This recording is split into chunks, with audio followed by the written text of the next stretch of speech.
A faded banknote slips from one hand to another, its corners worn, its color dulled by time. In the Sahel, money is more than a medium of exchange, it is a memory, a quiet reminder of a past where decisions came from faraway places and questioning those decisions was almost unthinkable. Today, in markets, schools, and quiet conversations, a new question is rising.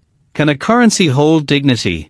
Can a region reshape its destiny by reshaping the paper it places in its people's hands? To understand the Sahel's monetary debate, you must first understand its distance, not the distance between towns, but the distance between those who use the currency and those who designed it. For generations, the franc used across West Africa provided stability. Its value was predictable, tied to distant reserves that ensured calm through storms. Traders trusted it, families relied on it, yet beneath that calm lay a quiet tension. The system was steady, but the control was far away. Farmers watched their harvests rise and fall without the power to influence credit or interest. Traders felt the pressure of markets tightening while decisions affecting their livelihoods were made in rooms they would never enter.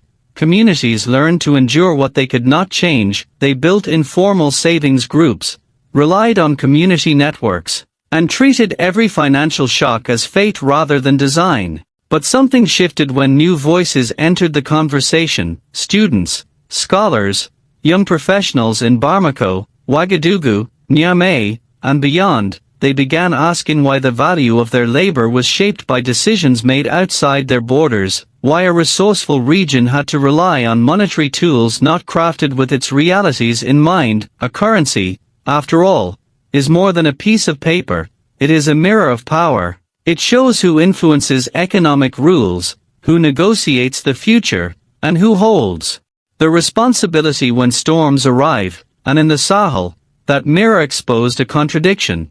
The people lived the consequences, but they never held the control. For elders, the franc is a symbol of stability, protection against the unpredictable seasons, but for the youth, it is a ceiling they did not choose, a reminder that economic comfort without ownership can feel like shackles. A new generation began to imagine a future where the region writes its own economic rules. From this yearning, a new alliance was born: Burkina Faso, Mali, and Niger, three nations with different paths, yet bound by the same financial constraints. Their partnership was not just about security, it was about designing their own tools, reshaping their economic identity, and taking ownership of their future. Students debated what a Sahel currency could look like, artists imagined symbols rooted in the region's history, and communities discussed what real autonomy might feel like.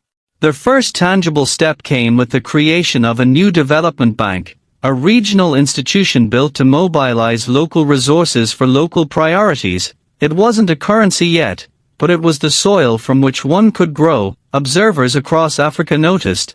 Some praised the boldness, others warned of the challenges, but the people of the Sahel were not seeking novelty, they were seeking authorship. In this shift, leaders like Ibrahim Traoré became symbols, not of rebellion, but of a generation willing to question structures their parents accepted as fixed.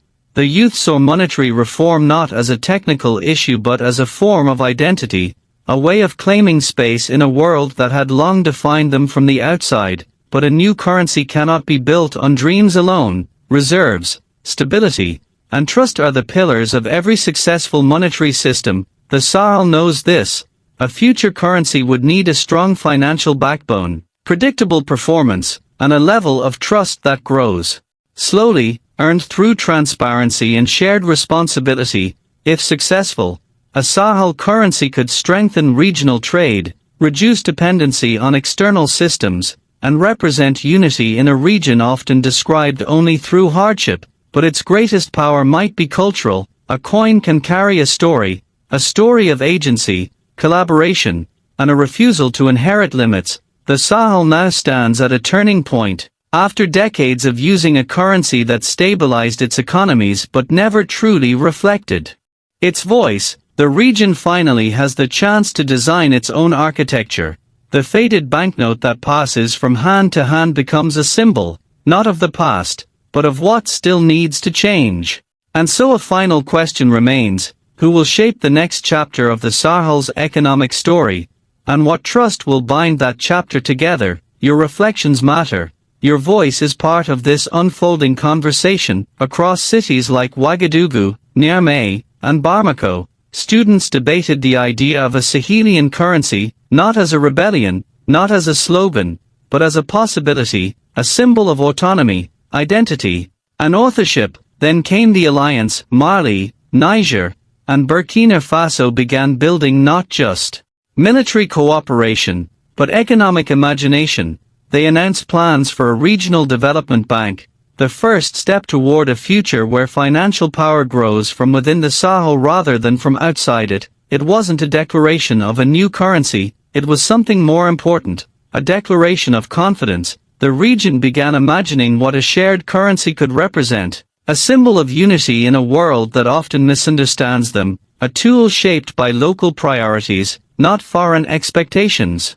A story written by the people themselves, but dreams must meet reality, and reality demands three foundations: reserves, stability, and trust. Reserves protect a currency from global shocks, stability makes people believe in the value of a coin, trust, the hardest foundation, grows slowly, across generations. The Sahel is now working on all three. A shared currency could strengthen regional trade, connect markets that have long looked outward instead of inward, and reduce the financial friction that slows development. But perhaps its greatest power lies not in economics, but in identity. A currency designed by the Sahel would carry a message: we are writing our own future. And so we return to the image of that old, worn banknote passing through familiar hands, a symbol of what has been, and a reminder of what could change. If the Sahel ever mints a new coin, its true value will not be in its shine, its value will lie in the trust, unity, and imagination of a region finally choosing to design its own economic destiny.